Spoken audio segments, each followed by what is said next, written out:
수진이가 단톡방에서 친구들에게 말했습니다. 시아버지 오늘도 새벽부터 부엌에서 쿵쾅쿵쾅. 아, 진짜 미치겠다. 밥벌레, 오늘도 출근하셨구나.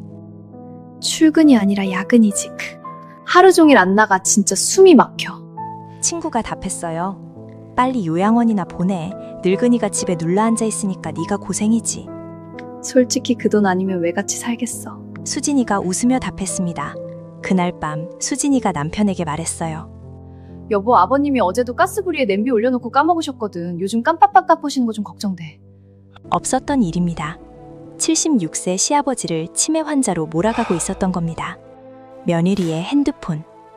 시아버지 이름이 저장된 세 글자. 밥벌레. 설날에 온 가족이 한복 입고 찍은 사진 위에 박혀 있었습니다. 매일 새벽 5시에 일어나 밥을 짓고 손자를 씻기고 도시락을 싸고 집안을 닦아온 3년. 그 3년의 값이 밥벌레 세 글자였습니다. 그로부터 석 달 뒤, 좁은 반지하 월세방, 아들이 무릎을 꿇고 오열했습니다. 아버지 제발요, 한 번만요, 한 번만 더. 아니야, 아버지 한 번만 도와주세요. 수진이가 바닥에 이마를 박으며 울부짖었어요. 아버님, 제가 잘못했어요. 제발! 과연 이 할아버지에게 무슨 일이 있었던 걸까요?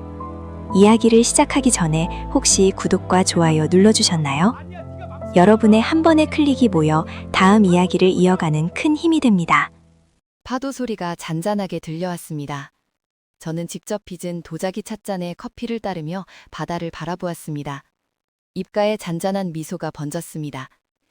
사람이 진짜 미치려면 얼마나 걸릴까요? 저는 딱 3초였습니다. 며느리 카톡 화면에 뜬 세 글자를 보는데 3초. 밥벌레. 그 3초가 제 인생을 통째로 뒤집어 놨습니다. 저는 찻잔을 내려놓고 수평선을 응시했습니다. 근데 웃긴 건요. 지금 저는 그때보다 100배는 행복하다는 겁니다. 제가 어쩌다 여기까지 오게 됐는지 처음부터 말씀드리겠습니다. 3년 전 서울 잠실 아파트였습니다. 어둑한 주방에 불이 켜졌습니다. 저는 앞치마를 두르고 쌀을 씻기 시작했습니다. 매일 새벽 5시 눈이 저절로 떠졌습니다. 아내가 먼저 가고 나서 제가 집안일을 다 하게 됐거든요. 우리 태호가 출근 전에 따뜻한 밥 한 끼는 먹여야 하니까요. 며느리 수진이는 아침을 안 먹어서 괜찮다지만 손자 민재까지 굶길 순 없잖습니까? 저는 능숙하게 된장국을 끓이고 계란말이를 부치고 나물 3가지를 무쳤습니다. 아내가 살아있을 때 어깨너머로 배운 솜씨였습니다. 반찬통에서 김치를 꺼내 예쁘게 담고 민재 도시락까지 챙겼습니다. 6시 30분, 태호가 넥타이를 매며 주방으로 들어왔습니다. 아버지, 또 이렇게 일찍 일어나셨어요. 좀 쉬시지. 내가 뭐 힘든 게 있어. 너 출근하는데 밥도 못 차려주면 내가 여기 왜 사니? 태호는 밥을 먹으며 말했습니다. 근데 아버지, 오늘 수진이 미팅 있대요. 민재 유치원 끝나면 데려와 주실 수 있어요? 당연하지. 민재 데리러 가는 건 할아버지 낙이야. 수진이 화장을 하며 거실을 지나갔습니다. 저에게 가볍게 고개만 까딱했습니다. 아버님, 저 오늘 좀 늦을 것 같아요. 민재 저녁도 부탁드려요. 그래, 걱정 마. 민재 좋아하는 카레 해놓을게. 네. 수진이 현관문을 닫고 나갔습니다. 인사도 없이. 처음엔 아니었습니다. 수진이가 처음 우리 집에 왔을 때는 정말 싹싹했거든요. 아버님, 아버님 하면서 차도 따라주고 같이 등산도 다니고. 근데 민재 낳고 나서부터 조금씩 달라지기 시작하더라고요. 뭐랄까, 제가 투명인간이 된 느낌이었습니다. 오후 2시, 저는 유치원 앞에서 민재를 기다렸습니다. 다른 할머니, 할아버지들과 나란히 서 있었습니다. 박 선생님도 손자 마중이에요? 옆에 서 있던 할아버지가 물었습니다. 네, 오늘 며느리가 바빠서요. 에이, 우리는 맨날이에요, 맨날. 요즘 젊은 것들이 시부모를 무료 베이비시터로 아는 거 아니에요? 저는 웃으며 대답했습니다. 에이, 그래도 귀한 손자 보는 건데 뭘요. 민재가 뛰어나왔습니다. 할아버지, 오늘 그림 그렸어요. 저는 민재를 안아 올리며 물었습니다. 어머, 우리 민재 뭐 그렸어? 할아버지랑 바다요. 바다? 할아버지가 언제 바다에 갔다고? 나중에 갈 거예요, 할아버지랑 같이요. 그 말이 그렇게 예쁠 수가 없었습니다. 이 아이 하나만 봐도 이 집에서 버틸 수 있다고 생각했거든요. 그때까지는요. 저는 민재에게 카레를 먹이고 목욕까지 시킨 뒤 재워놓았습니다. 거실을 정리하고 설거지를 마친 시간이 밤 9시였습니다. 태호가 먼저 들어왔습니다. 아버지, 수진이는? 아직 안 왔어. 미팅이 길어지나 보지. 태호가 한숨을 쉬었습니다. 요즘 맨날 이래요. 무슨 미팅이 이렇게 많은지. 젊은 사람들은 다 바쁜 거지 뭐. 밥 먹었니? 회사에서 대충 먹었어요. 아버지는요? 나도 먹었어. 가서 쉬어라. 밤 11시, 수진이 들어왔습니다. 저는 자기 방에 누워 있었지만 잠이 오지 않았습니다. 안방에서 수진의 목소리가 들렸습니다. 아, 진짜 피곤해. 오늘 미팅이 3개나 있었거든. 수진아, 아버지가 민재 하루 종일 봐주신 거 알지? 좀 감사하다고 인사도 하고 그래. 태호가 말했습니다. 알았다. 내일 할게. 지금 너무 피곤하다니까. 수진이 짜증스럽게 대답했습니다. 벽 너머로 다 들렸습니다. 감사하다는 말 한마디가 그렇게 어려운 건지. 그래도 아들이 얘기해주니까 고맙다고 생각했습니다. 그때는요. 토요일 아침이었습니다. 태호가 동료들과 등산을 간다며 일찍 나갔습니다. 수지는 늦잠을 자고 있었고 제가 민재와 블록놀이를 하고 있었습니다. 할아버지, 이거 봐요. 로봇이에요. 오, 우리 민재 천재 아니여? 이거 완전 멋진데? 수진이 부스스한 얼굴로 주방에 나와 물을 마셨습니다. 아버님, 민재 좀 조용히 시켜주세요. 머리가 깨질 것 같아서. 아, 그래. 민재야, 우리 조용조용 놀자. 민재가 속삭였습니다. 할아버지 왜 속닥속닥해요? 저도 속삭였습니다. 엄마가 머리 아프대. 우리 착하게 조용히 놀자. 수지는 대답도 없이 다시 방으로 들어갔습니다. 저는 민재를 데리고 동네 놀이터로 나갔습니다. 점심도 밖에서 김밥을 사 먹였습니다. 집에 있으면 수진이 불편해할까 봐서였습니다. 내 집인데 내가 눈치를 보고 있다는 생각이 문득 들더라고요. 근데 뭐 며느리도 쉬는 날인데 편하게 해줘야지 싶어서 그냥 넘어갔습니다. 그날까지는요. 수요일 오후 3시였습니다. 수진이 급하게 외출하며 민재를 맡겼습니다. 아버님, 저 급하게 나가야 해서요. 민재 부탁드려요. 그래, 다녀와. 1시간쯤 지났을까요? 민재가 갑자기 이마가 뜨거워지기 시작했습니다. 할아버지, 머리 아파요. 저는 민재의 이마를 짚으며 말했습니다. 어머, 열이 있네? 잠깐만, 할아버지가 전화할게. 제가 수진에게 전화를 걸었습니다. 그런데 거실 소파 쪽에서 벨소리가 울렸습니다. 어라? 수진이가 폰을 두고 나갔네? 저는 소파로 다가갔습니다. 전화 때문에 화면이 켜져 있었습니다. 발신자 표시를 보는 순간 제 얼굴이 굳었습니다. 화면에 뜬 이름이 이것이었습니다. 밥벌레. 제 손이 떨렸습니다. 숨이 멎었습니다. 다음날 새벽 5시였습니다. 저는 평소와 똑같이 새벽에 일어나 밥을 지었습니다. 하지만 눈빛이 달랐습니다. 결심은 했는데 바로 움직이면 안 됐습니다. 우선 관찰해야 했습니다. 수진이가 저를 진짜로 어떻게 생각하는지, 태호는 정말 모르는 건지, 저는 그날부터 눈을 크게 뜨고 살기 시작했습니다. 태호가 출근 준비를 하며 주방에 왔습니다. 아버지, 오늘 된장찌개예요. 맛있겠다. 저는 미소를 지었습니다. 응, 많이 먹어. 수진이 나왔습니다. 밥상을 한번 훑어보더니 자기 자리에 앉았습니다. 아버님, 저는 그냥 토스트만 먹을게요. 아침에 한식 먹으면 속이 더부룩해서요. 그래, 그럼 토스트 구워줄까? 아니요, 제가 할게요. 괜찮아요. 예전에는 그냥 넘어갔을 말이었습니다. 근데 이제는 들리더라고요. 아버님이 차린 밥상이 싫다는 거잖습니까? 정성 들여 차린 아침이 속이 더부룩하다는 거잖습니까? 밥벌레가 차린 밥은 먹기 싫다. 그 말이었습니다. 수진이 재택근무를 한다며 거실 테이블에 노트북을 펼쳤습니다. 제가 청소기를 돌리려 하자 수진이 손을 들었습니다. 아버님, 지금 화상회의 중이거든요. 청소기는 좀 이따가 돌려주세요. 아, 그래, 미안. 수진이 작게 혼잣말처럼 중얼거렸습니다. 진짜.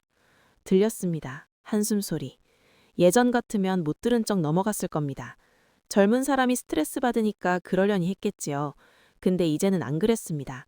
그 한숨이 전부 저한테 향하는 거라는 걸 아니까요. 제가 장을 보고 돌아오는 길이었습니다. 같은 동네에 사는 남동생 영철을 마주쳤습니다.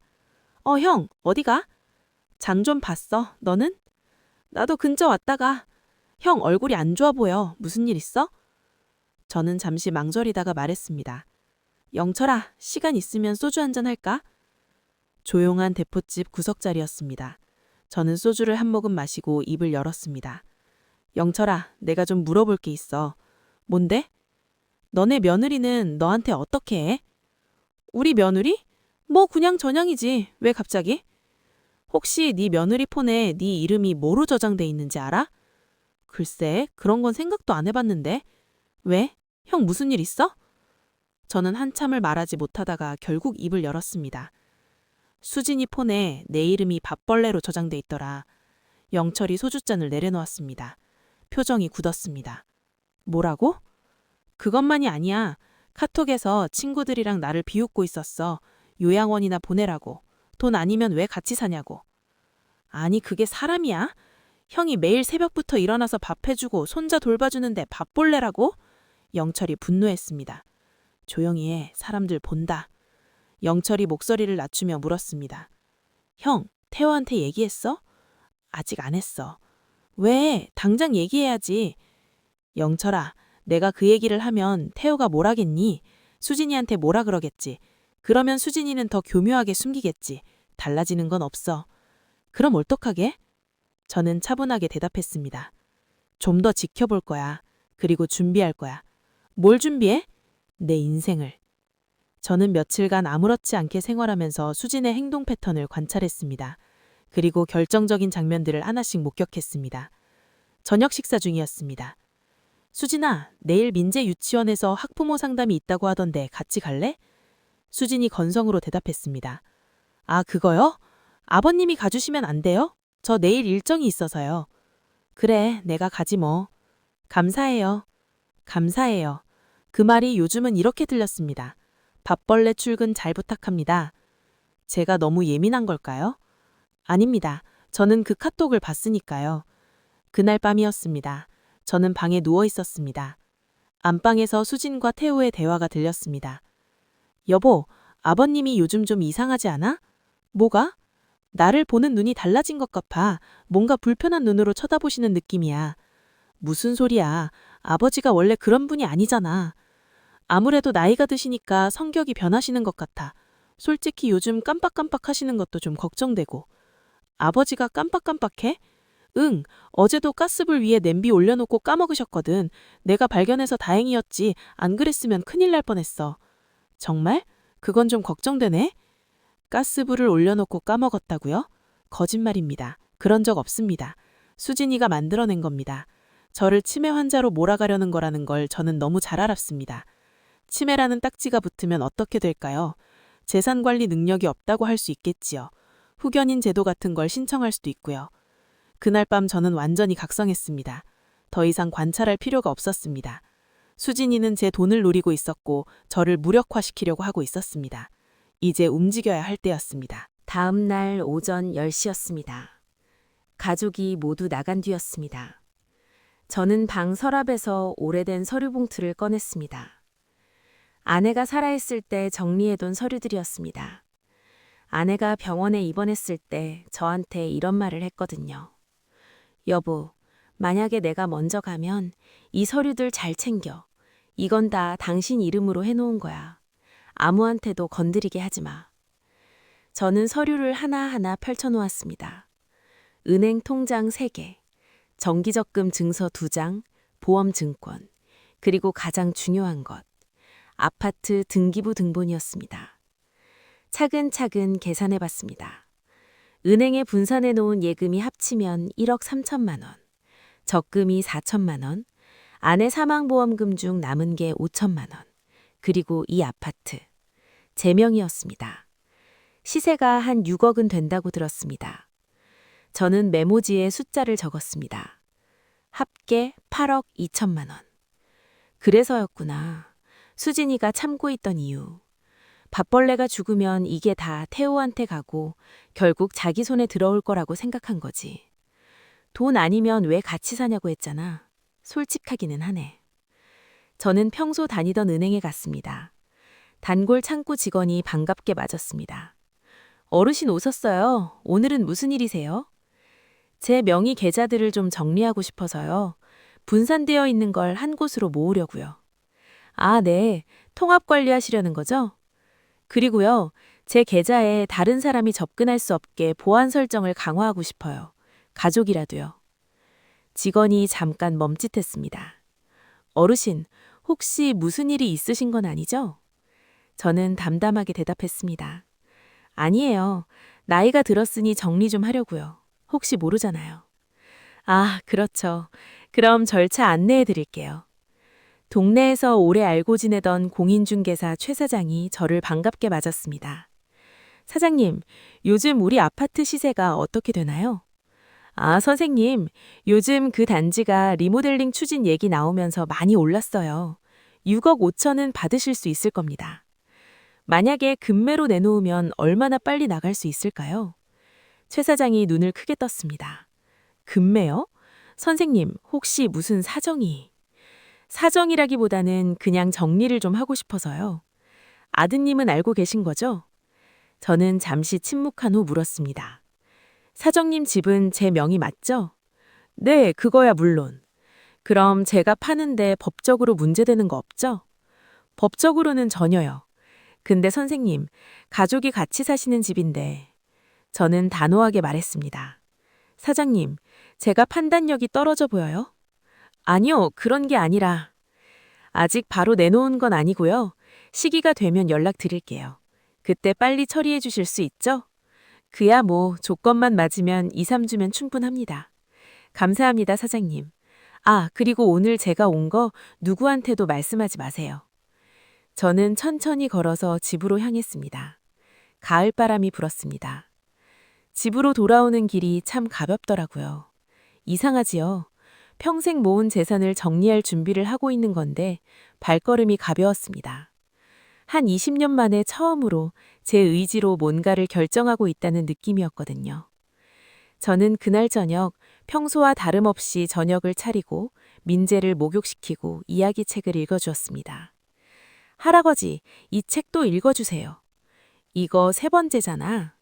할아버지가 읽어주는 게 제일 좋아요. 엄마는 안 읽어줘요. 그 순간 마음이 찢어지는 것 같았습니다. 이 아이는 아무 죄가 없는데. 근데 생각해봤습니다. 제가 이 집에 계속 있으면 민재한테 뭘 보여주는 걸까요? 할아버지가 엄마한테 무시당하고 밥벌레 취급받으면서도 웃으며 참는 모습. 그걸 보고 자란 아이가 건강하게 클 수 있을까요? 며칠 후 저녁 식사 시간이었습니다. 수진이 은근한 미소를 지으며 말을 꺼냈습니다. 여보, 오늘 좋은 정보를 알게 됐어. 뭔데? 요즘 어르신들 치매 조기검진 프로그램이 무료로 나왔거든. 보건소에서 해주는 건데 아버님도 한번 받아보시는 게 어떨까요? 제가 젓가락을 멈췄습니다. 아버지, 한번 받아보는 것도 나쁘지 않을 것 같은데? 태호가 말했습니다. 맞아요. 예방 차원에서요. 요즘 아버님이 깜박깜박 하시는 것도 그렇고요. 저는 평온하게 물었습니다. 수진아, 네? 내가 뭘 깜빡했는지 하나만 구체적으로 말해볼래? 잠시 정적이 흘렀습니다. 그러니까 가스불도 그렇고 가끔 현관 잠금도. 저는 차분하게 말했습니다. 가스불은 내가 끓이던 국이 아직 덜 됐을 때 너가 들어온 거고, 현관 잠금은 민재가 놀이터 나가자고 해서 잠깐 열어둔 거야. 깜빡한 적은 한 번도 없어. 수진이 당황하며 말했습니다. 아, 그랬나요? 제가 잘못 본 건가? 저는 미소를 지었습니다. 그런 것 같네. 걱정해줘서 고맙다. 속으로는 이가 갈렸습니다. 치매 환자로 만들려는 수작이 점점 노골적이 되고 있었거든요. 서두르자, 더 늦기 전에. 저는 평소 거래하지 않던 대형 은행에 갔습니다. 새 계좌를 개설하고 다른 은행에 있는 예금을 전부 여기로 이체하고 싶습니다. 네, 고객님. 금액이 크신 편이시면 VIP 상담실로 안내해 드릴게요. VIP 상담실에서 제가 말했습니다. 1억 3천만 원 정도 됩니다. 그리고 한 가지 부착이 있어요. 이 계좌 정보가 절대 제 가족에게 노출되면 안 돼요. 우편물도 이 주소가 아닌 다른 곳으로 보내주세요. 직원이 조심스럽게 물었습니다. 고객님, 혹시 어려운 상황이 아니시죠?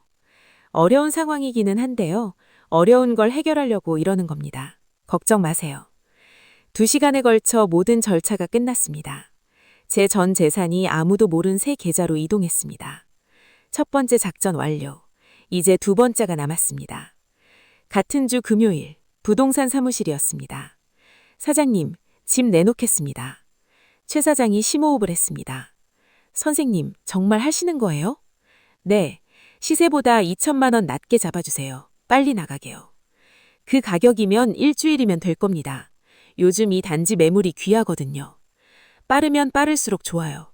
그리고 다시 말씀드리지만 아들님에게는 절대 비밀이에요. 최 사장이 고개를 끄덕였습니다. 선생님이 결정하신 거니까 알겠습니다. 두 번째 작전도 시작. 이제 남은 건 하나였습니다. 그들에게 진실을 말할 때를 기다리는 것. 일주일 후였습니다. 제가 빨래를 널고 있었습니다. 전화가 왔습니다. 선생님, 연락 왔어요. 현금 거래 원하시는 분인데 이번 주 안에 계약 가능하대요. 정말요? 네, 가격도 바로 오케이 하셨어요. 수요일에 계약하시면 될 것 같은데요. 수요일이요? 좋습니다. 잔금은 언제 받을 수 있어요? 계약 후 2주면 가능합니다. 매수인 쪽이 급하시거든요. 완벽하네요. 수요일에 뵙겠습니다. 드디어 때가 왔습니다. 이제 진짜 시작이었습니다. 저는 동생 영철을 찾아갔습니다. 영철아, 나 부탁할 게 있어. 뭔데 형? 표정이 비장하다. 집을 팔았어. 영철이 놀라서 물었습니다. 뭐라고? 형, 그 집을? 응, 이번 주 수요일에 계약하고 2주 뒤에 잔금 받아. 태호한테는? 아직 모르지. 잔금 받는 날 말할 거야. 영철이 한숨을 쉬었습니다. 형, 정말 이러는 거야? 영철아, 내가 밥벌레로 불리면서 죽을 때까지 밥이나 해주면서 살아야 하는 거야?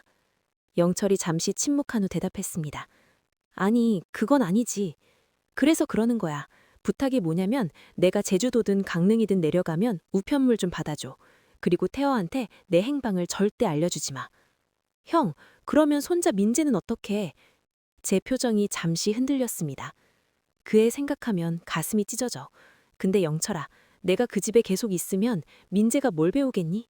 할아버지가 무시당해도 참고 사는 걸 배우겠지. 그게 더 나쁜 거야. 영철이 눈물을 닦으며 말했습니다. 알았어, 형. 내가 도울게. 수요일 오전이었습니다. 태호와 수진이 나간 사이에 저는 부동산에서 매매계약서에 도장을 찍었습니다. 계약금 3천만 원이 제 새 계좌로 입금되었습니다. 선생님, 2주 뒤 금요일에 잔금이에요. 그때까지 이사 준비를 하셔야 하는데. 제 짐은 옷까지 몇 벌이면 돼요. 나머지는 아들이 알아서 하겠죠. 최 사장이 걱정스럽게 물었습니다. 선생님, 정말 괜찮으시겠어요? 저는 미소를 지었습니다. 사장님, 저 지금 3년 만에 처음으로 괜찮아요. 잔금일 전날 목요일 저녁이었습니다. 저는 이날 특별한 저녁을 준비했습니다. 태호가 어릴 때부터 좋아했던 갈비찜, 수진이가 좋아하는 잡채, 민재가 좋아하는 새우튀김, 디저트로 약과까지 만들었습니다. 태호가 눈을 크게 뜨며 말했습니다. 아버지, 오늘 무슨 날이에요? 갈비찜까지 하셨어요? 무슨 날이긴 그냥 오랜만에 좀 제대로 해주고 싶어서. 우와, 아버님 진짜 대단하시네요. 이거 한 상 차리려면 진짜 오래 걸리셨겠다. 수진이 말했습니다. 마지막이니까요.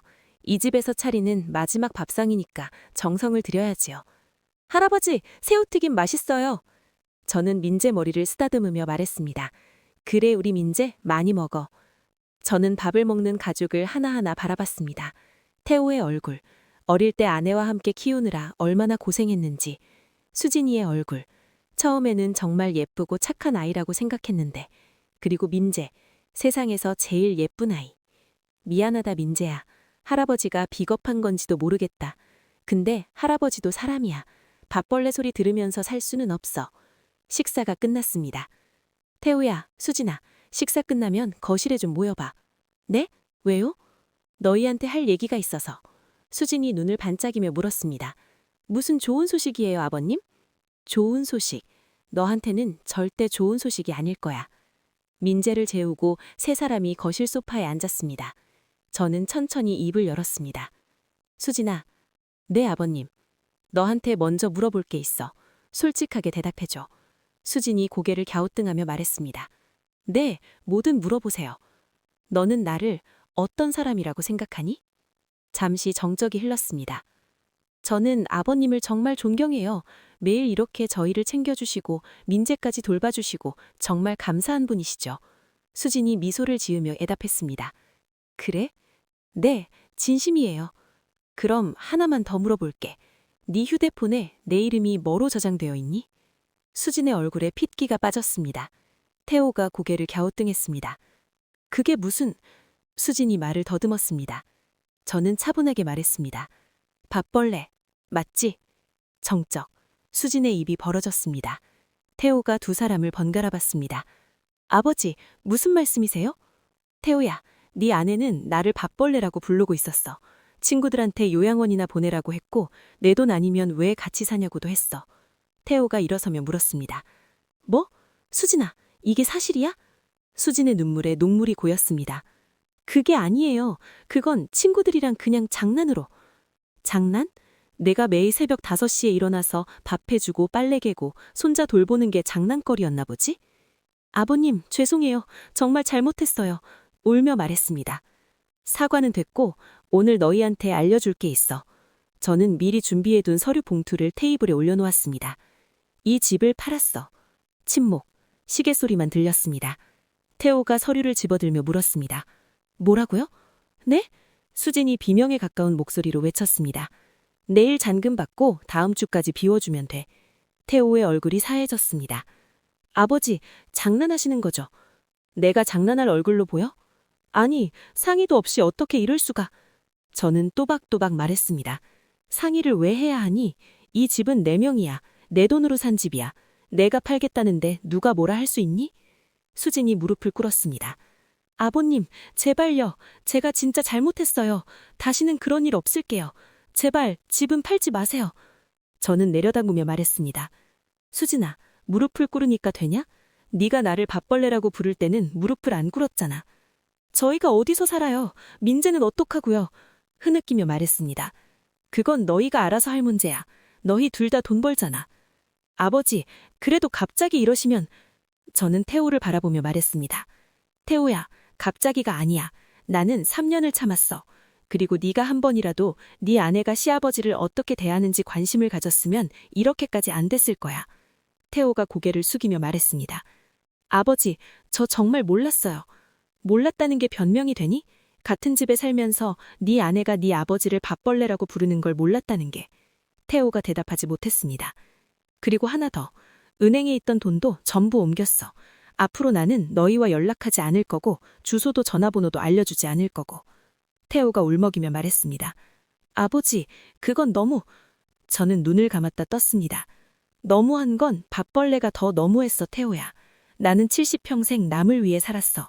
이제 남은 시간은 나를 위해 살 거야. 저는 자리에서 일어나 제 방으로 들어갔습니다. 거실에 남은 두 사람의 통곡 소리가 문 너머로 들렸습니다. 가슴이 안 아팠다고 하면 거짓말입니다. 태호 울음소리에 눈물이 나왔습니다. 근데요, 이상하게 후회는 없었습니다. 밥벌레는 떨어질 때가 된 겁니다.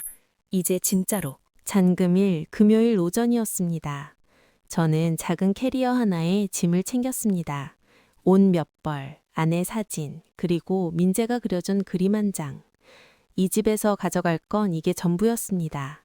가구도 가전도 다 놔두고 갈 겁니다. 제가 필요한 건 새 시작뿐이니까요. 수진이 부은 눈으로 다가왔습니다. 아버님, 제발 한 번만 더 생각해 주세요. 제가 정말 달라질게요.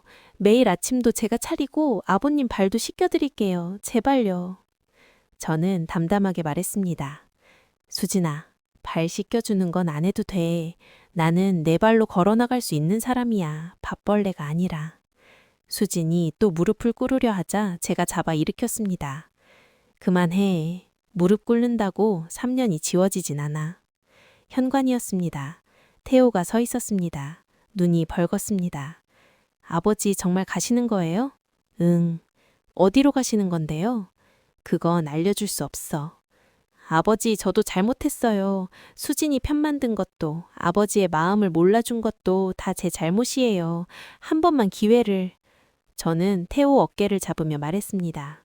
태호야, 너는 내 아들이야. 그건 변하지 않아. 근데 지금 너한테 필요한 건 네 아버지가 아니라 네가 스스로 가족을 책임지는 법을 배우는 거야. 나한테 기대지 마. 민재가 뛰어나왔습니다. 할아버지 어디 가요? 안 가면 안 돼요? 저는 민재를 안고 한참을 안고 있었습니다. 눈물을 참았습니다. 민재야, 할아버지가 멀리 가야 해. 근데 민재가 할아버지를 생각해주면 할아버지는 어디서든 행복해. 싫어요, 할아버지 가지 마요. 민재가 울며 말했습니다. 태호가 울면서 민재를 받았습니다. 저는 캐리어를 끌고 현관을 나섰습니다. 잘 살아라. 뒤돌아보지 않았습니다. 문이 닫혔습니다. 복도를 걸어가는 제 뒷모습. 눈물이 흘렀지만 발걸음은 멈추지 않았습니다. 엘리베이터 문이 닫히는 순간 민재 울음소리가 끊겼습니다. 그 순간이 제일 아팠습니다. 평생 잊지 못할 겁니다. 근데 멈출 수는 없었습니다. 멈추면 다시 밥벌레가 되니까요. KTX 아니었습니다. 서울에서 강릉 방면. 저는 기차 창밖을 바라봤습니다. 서울이 점점 멀어졌습니다. 강릉을 택한 건 아내 때문입니다. 아내가 살아있을 때 항상 그랬거든요.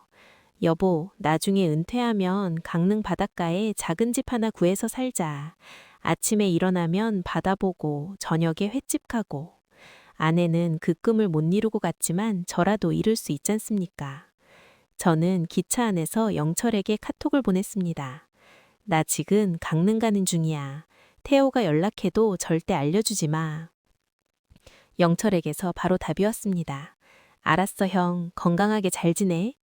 강릉 바닷가 작은 게스트하우스였습니다. 바다가 보이는 작은 방. 저는 캐리어를 풀며 방을 둘러봤습니다. 여기가 방이에요. 작지만 바다가 잘 보이죠? 게스트하우스 주인인 70대 정수 할아버지가 말했습니다. 네, 정말 좋네요. 당분간 여기서 지내도 될까요? 그럼요. 비수기에는 손님도 별로 없어서 편하게 계세요. 근데 혼자 오셨어요? 네, 혼자요. 정수 할아버지가 눈치를 보며 말했습니다. 뭐 사정이 있으시겠죠. 묻지 않을게요. 불편한 거 있으면 말씀하세요. 감사합니다. 밤이었습니다. 저는 방 불을 끄고 창문을 열었습니다. 파도 소리가 들어왔습니다. 그날 밤 저는 울었습니다. 소리내서 펑펑 울었습니다. 억울해서, 서러워서, 그리고 해방돼서. 3년간 밥벌레 소리 들으면서 꾹꾹 참아온 게 전부 터져나왔습니다. 근데 이상한 건요, 울고 나니까 너무 개운하더라고요. 50년 만에 처음으로 아무도 신경 쓰지 않아도 되는 밤이었거든요. 서울 소식은 동생 영철이를 통해 들었습니다. 듣고 싶지 않았지만 영철이가 알려줬습니다. 잔금을 치려고 아파트에서 나와야 했던 태호와 수진. 하지만 갑자기 갈 곳이 없었습니다. 전세금도 목돈도 없었습니다. 태호의 회사 후배 집에 일주일만 얹혀 살겠다고 사정했습니다. 좁은 원룸에 세 식구가 이불을 깔고 누워 있었습니다. 여보, 이러다가 진짜 어떡해. 전세금은커녕 월세 보증금도 없잖아. 수진이 속삭였습니다. 태호가 지쳐서 대답했습니다. 내일 부장님한테 성급금 좀 받을 수 있는지 얘기해 볼게. 그래봤자 얼마나 되겠어. 아버지를 찾아야 해. 빌어서라도 돈을 좀. 태호가 화를 냈습니다. 수진아, 지금 네 입에서 그 말이 나와? 아버지가 왜 나갔는지 잊었어? 네가 밥벌레라고 불렀잖아. 그건 내가 잘못했다고 했잖아. 근데 현실적으로 네가 시아버지를 사람 취급 안 했으니까 이 꼴이 난 거야. 나만 잘못한 거 아니야? 당신도 아버지 돈 있으니까 편하게 살았으면서. 민재가 잠결에 칭얼거렸습니다. 할아버지. 두 사람이 입을 다물었습니다. 침묵. 영철이한테 들은 다음 소식은 더 안 좋았습니다. 태호는 출근해서도 일에 집중할 수가 없었습니다. 회의 중에 멍하니 있다가 보고서에 치명적인 실수를 반복했습니다. 결국 팀장에게 불려갔습니다. 이 대리, 요즘 좀 힘들어 보이는데 집에 무슨 일 있어? 아닙니다. 괜찮습니다. 괜찮은 사람이 보고서를 이렇게 내? 이번 달에만 3번째야. 솔직히 이러면 팀에서 커버가 안 돼. 결국 한 달 뒤 태호는 권고사직을 당했습니다. 실직한 태호와 수진은 서울 외곽의 낡은 반지하 월세방으로 이사했습니다. 수진의 온라인 쇼핑몰도 관리가 안 돼서 폐업 직전이었습니다. 좁고 어두운 반지하 방이었습니다. 민재가 구석에서 그림을 그리고 있었습니다. 이게 다 아버지 때문이야. 정상적인 시아버지가 집을 팔고 도망쳐? 그게 말이 돼? 수진이 짜증을 냈습니다. 태호가 조용히 말했습니다. 수진아, 뭐? 정상적인 며느리가 시아버지를 밥벌레라고 불러? 그게 말이 돼? 수진이 할 말이 없어서 대답했습니다. 그건 그때 내가 스트레스를 받아서. 아버지도 스트레스 받으셨겠지. 매일 새벽부터 일어나서 우리 밥 해주고 민재 돌봐주고. 근데 돌아온 건 밥벌레 소리였잖아. 당신은 효자인 척하면서 아버지 돈 편하게 쓴 건 아니었어? 태호가 긴 침묵 후 대답했습니다. 맞아. 나도 똑같아. 아버지한테 기대서 살았으면서 아버지 마음은 한 번도 안 봤어. 나도 잘못했어. 민재가 그림을 들고 다가왔습니다. 아빠, 이거 봐요. 할아버지 그렸어요. 그림에는 바다 옆에 서 있는 할아버지가 그려져 있었습니다. 태호의 눈에 눈물이 고였습니다. 잘 그렸네, 민재야. 태호가 울먹이며 말했습니다. 석 달 뒤에 영철이한테서 전화가 왔습니다. 형, 태호가 이혼했어. 저는 담담하게 대답했습니다. 그래? 수진이가 다른 남자한테 가버렸대. 돈이 없으니까 바로 떠난 거지 뭐. 민재는? 태호가 치우고 있어. 근데 형, 상황이 많이 안 좋아. 태호가 배달 아르바이트 하면서 간신히 버티고 있는데. 저는 잠시 침묵했습니다. 형, 연락 안 해볼 거야? 안 해. 형, 영철아, 내가 돌아가면 뭐가 달라지겠니? 태호가 스스로 일어서야 해. 그래야 진짜로 크는 거야. 그래도 민재는... 저는 가라앉은 목소리로 말했습니다. 민재 생각하면 잠이 안 와. 근데 내가 다시 가면 똑같은 거야. 누군가의 밥벌레가 되는 거야. 저는 바다를 보며 천천히 산책했습니다. 햇살이 바다에 부서졌습니다. 강릉에 온 지 넉 달이 지났습니다. 처음엔 뭘 해야 할지 몰랐습니다. 평생 누군가를 위해서만 살아왔으니까 나를 위해 뭘 하라고 하니까 오히려 막막하더라고요. 근데 시간이 지나니까 조금씩 알게 됐습니다. 아, 이게 자유구나. 정수 할아버지와 제가 마루에 앉아 차를 마셨습니다. 영수 씨, 여기 온 지 벌써 넉 달이네. 이제 좀 안정이 됐어요? 네, 많이 편해졌어요. 정수 씨 덕분이에요. 덕분은 무슨. 근데 영수 씨, 혼자 이렇게 나오기 쉽지 않았을 텐데. 대단해요. 대단한 게 아니라 더 이상 못 참겠더라고요. 정수 할아버지가 한숨이 쉬었습니다. 나도 비슷해요. 우리 아들 며느리도 저한테 참 힘들게 했거든요. 근데 나는 용기가 없어서 그냥 여기서 게스트하우스나 하면서 버틴 거예요. 정수 씨는 정수 씨 방식대로 살고 계시잖아요. 그것도 용기예요. 어느 날 동네 문화센터 앞을 지나가는데 목공예 교실 수강생 모집이라는 현수막이 걸려 있더라고요. 발길이 멈춰졌습니다. 아내가 살아있을 때 제가 한번 목공예 해보고 싶다고 했거든요. 그때 아내가 뭐라 그랬냐면 여보, 은퇴하면 같이 배우자 했습니다. 30년 전 얘기입니다. 목공예 교실이었습니다. 저는 대패 앞에 앉았습니다. 손에 나무 향이 배었습니다. 처음이시죠? 천천히 하시면 돼요. 나무가 손에 익을 때까지 시간이 걸리거든요. 선생님이 말했습니다. 나무를 깎는데 눈물이 나려고 하더라고요. 이게 내가 하고 싶은 일이구나. 30년을 미뤄온 일을 이제야 하고 있구나. 목공예 교실에서 만난 비슷한 또래 할아버지들과 금세 친해졌습니다. 그중 하나가 사진 동호회를 소개해 주었습니다. 영수 씨, 카메라 써본 적 있어요? 60대 동호회 회장 할아버지가 물었습니다. 아이고, 핸드폰 카메라밖에 모르는데요. 핸드폰이면 충분해요. 중요한 건 뭘 찍느냐가 아니라 뭘 보느냐거든요. 저는 바다를 향해 핸드폰을 들었습니다. 석양이 바다에 내려앉았습니다. 첫 번째 사진을 찍었습니다. 석양이 바다에 녹아드는 장면.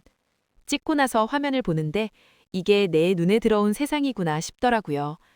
밥벌레의 눈이 아니라 박영수의 눈으로 본 세상. 그렇게 매일이 새로웠습니다. 아침에 일어나면 바다를 보러 나가고, 오후에는 나무를 깎고, 저녁에는 동호회 사람들과 사진 이야기를 했습니다.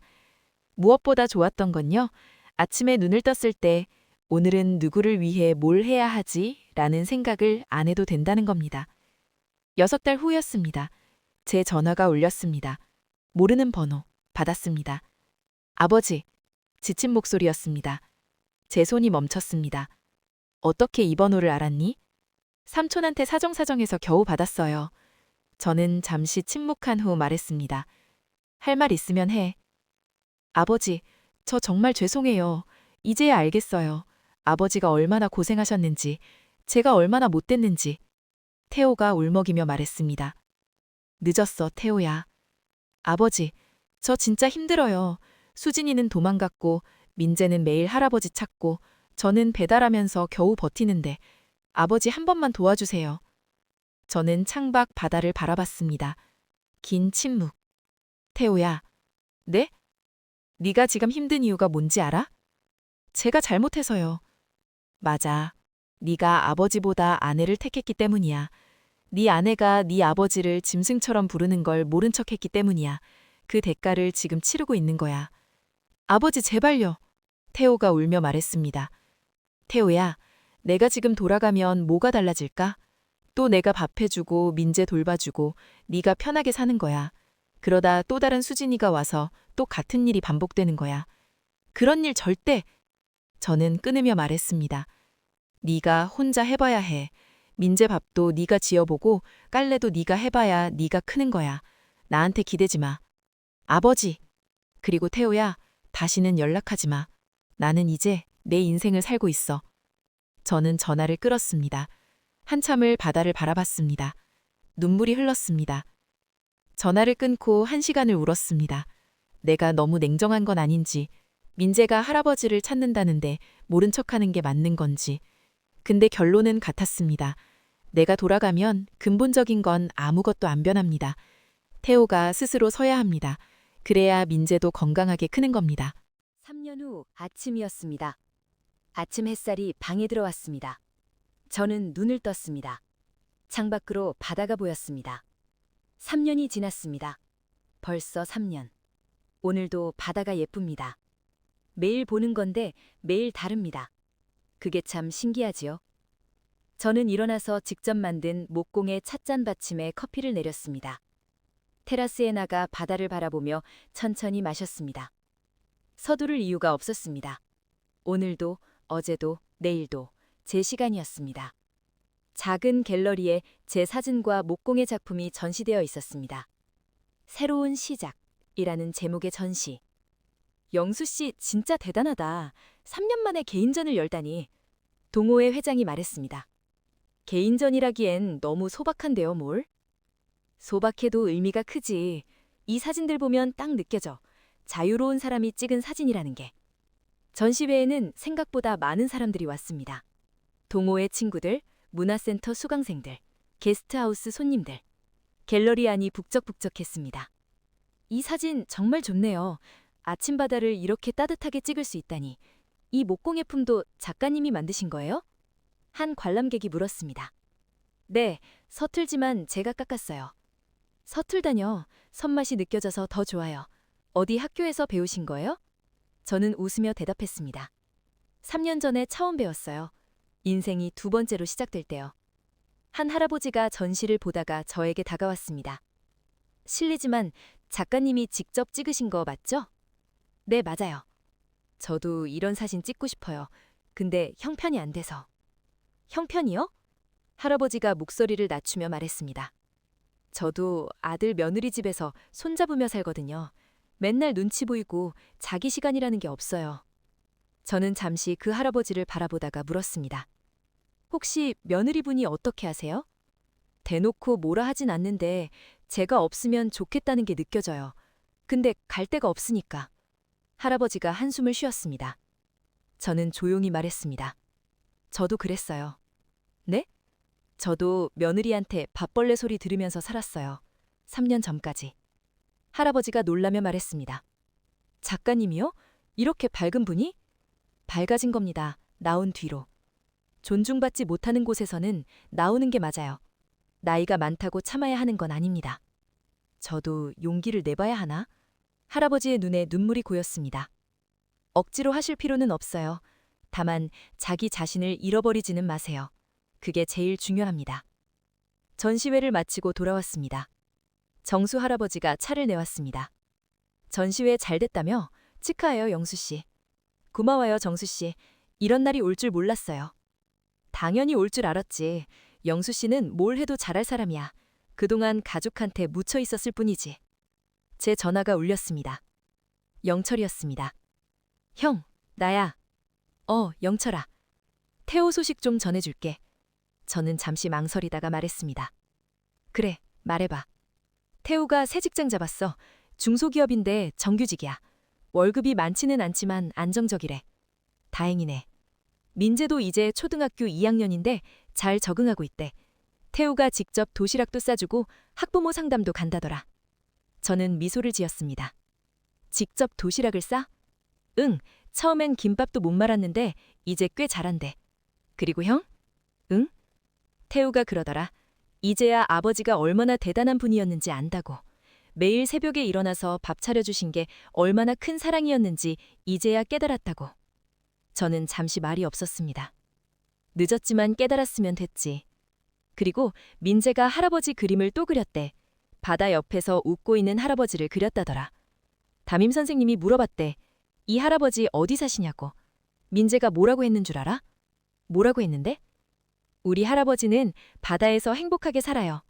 제 눈에 눈물이 고였습니다. 하지만 미소를 짓고 있었습니다. 마음이 뭉클했습니다. 민재가 할아버지를 기억해주고 있다는 것, 바다에서 행복하다고 믿어주고 있다는 것, 그것만으로도 충분했습니다. 다음 날 아침이었습니다. 저는 바닷가를 산책했습니다. 카메라를 들고. 파도가 밀려왔습니다. 가끔 사람들이 물어봅니다. 후회 안 하시냐고. 손자가 보고 싶지 않냐고. 보고 싶습니다. 민재 생각하면 지금도 가슴이 아픕니다. 근데 후회는 없습니다. 제가 거기 있었으면 민재는 할아버지가 무시당하면서도 참는 걸 보고 자랐을 겁니다. 그게 정상이라고 배웠을 겁니다. 차라리 바다에서 행복한 할아버지로 기억되는 게 낫습니다. 저는 갤러리 앞을 지나갔습니다.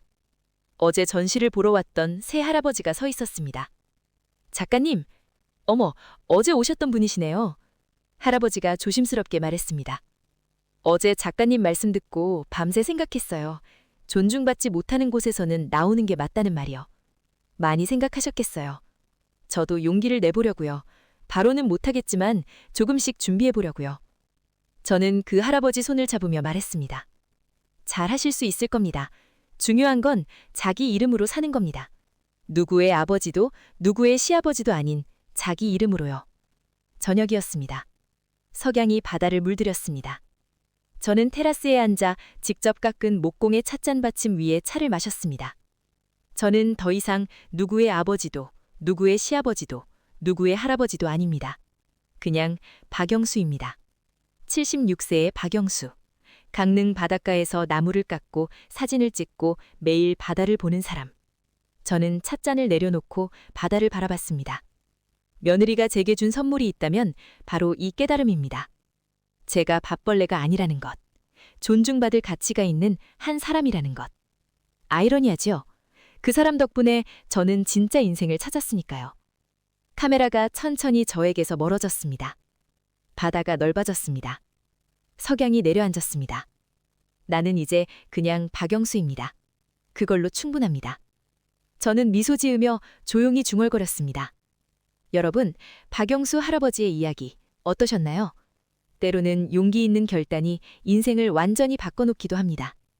나이가 들었다고 해서 가족이라는 이유로 모든 걸 참고 살 필요는 없다는 메시지를 전하고 싶었습니다. 이 이야기가 조금이라도 여러분에게 용기나 위로가 되었다면 좋겠습니다. 이런 시니어분들의 진솔한 이야기가 더 듣고 싶으시다면 구독과 좋아요, 알림 설정 꼭 부탁드립니다. 여러분의 응원이 더 많은 이야기를 전할 수 있는 힘이 됩니다. 다음에도 더 감동적이고 생각해볼 거리가 많은 이야기로 찾아뵙겠습니다.